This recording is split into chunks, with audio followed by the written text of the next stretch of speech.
We have our film crew here. This is Watson, and he's ready to help. And then we got Miss Clara. Miss Clara will be our videographer for today. Say hello, Clara. Hi. Today I'm edge banding a picture frame that I cut out on the CNC. And I've got my Kliss clamp over here holding it down. Okay? And Fast Edge, which is our edge banding at Fastcap. This is Russian birch or Baltic birch. I always get the maple fast edge to match birch. It does a beautiful job. And what I like to do is I like to make it simple. A lot of people overthink edge banding. And what I've learned over the years is it should just be down and dirty. The quicker you are and the less you think about it, the better it actually is. So what I like to do is I'll overhang just a skosh, just a little bit there. And I kind of exaggerated that. And then what I do is, because this isn't a fine piece of furniture, so to speak, I will just line up one side with my finger nice and even. And as I'm pulling, I'll pull the tape out from underneath. And I just get it going here. And then once you get the hang of it, edge banding is one of those things where the more practice you have, the better you get. And it gets to a point where you don't even really have to think about it that much. You just kind of become second nature. And so what I like to do, and a lot of times I'll pre-cut this so I'm not having this big bundle, but for today's illustration I just kind of wanted to show you how easy it was to put on. And so I'm just going here. Now this is not PVC edge banding, this is natural wood. So what I want to do before I put any pressure on this is I want to cut as close as I can. So I'll use our flush cut nippers here. And here's the problem with being left-handed. I'm just going to cut this off right there and right there. Nice and flush. I'm going to come over on this side. Same thing. Just put it right here. Nice and flush. I got a great corner right there. Now what I can do is I can take our roller and roll on. I like to just put nice steady pressure. Some people will kind of do this.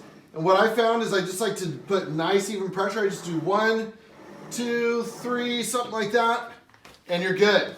Now, when it comes to trim it, there's our quad trimmer, which is great. I actually really like this for PVC, but I grew up using a chisel and a blade. That's how I always trimmed my edge banding. So for me, our new tool that we have here, our little trimmer, I love this thing.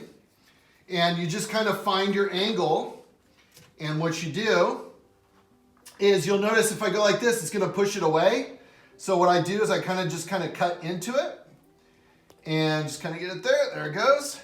And what you want when you're doing natural edge banding, just like when you're using a plane or you're doing anything where you're shaving wood, is you want to try and get this to curl. So what I'm doing, the longer the curl, the better, in my opinion. So as I'm pulling this, I'm just putting pressure in. And so you want it to kind of curl up on itself. Now, if you ever notice that you're getting resistance, there's a couple of things. You might have too much of the adhesive building up on the blade, or maybe your blade isn't sharp enough. Or what could also be happening is you're fighting the grain. So if you're fighting the grain, really simple, try coming in on the other side. So over here on this side, I know I'm going to come out over here.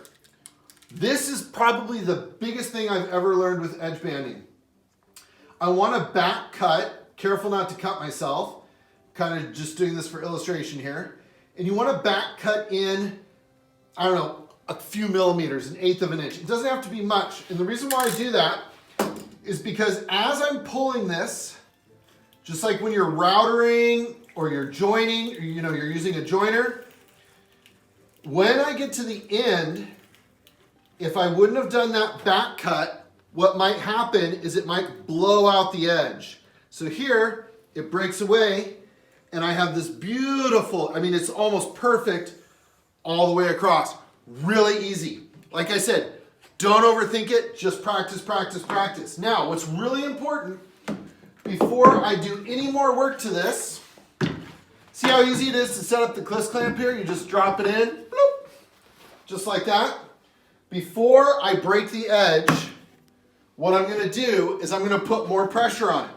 And there again, I'm just gonna go 1, 2, 3, okay, maybe 4 times, okay? You wanna get nice pressure on there because that's what activates that adhesive. Now, got the edge brake here. I'm gonna take the edge brake and I'm just gonna go across. I like, once again, 1, 2, 3 kind of a thing. And now the edge is broken, and what you have is you have, except for the dust there, you've got a perfect edge banding job, and you can do it every time. Okay, so here's where my tool cart really excels. So I use tools to do edge banding. When I go to put them away, I know exactly where they go, and I have them ready for when I do edge banding again. Everything's in its place. Hey, Clara, you did an excellent job filming. Now I noticed your finger and your hand in the way a couple times. Why did that happen? Was the camera? What did you say about the camera? About the phone? It hurt my arm while I was holding it up. Why was it hurting your arm? Was it too heavy? No, because my arms were just up for a long time. Oh, because yeah, you got to hold it up. Okay, well, next time we'll take a break. How does that sound?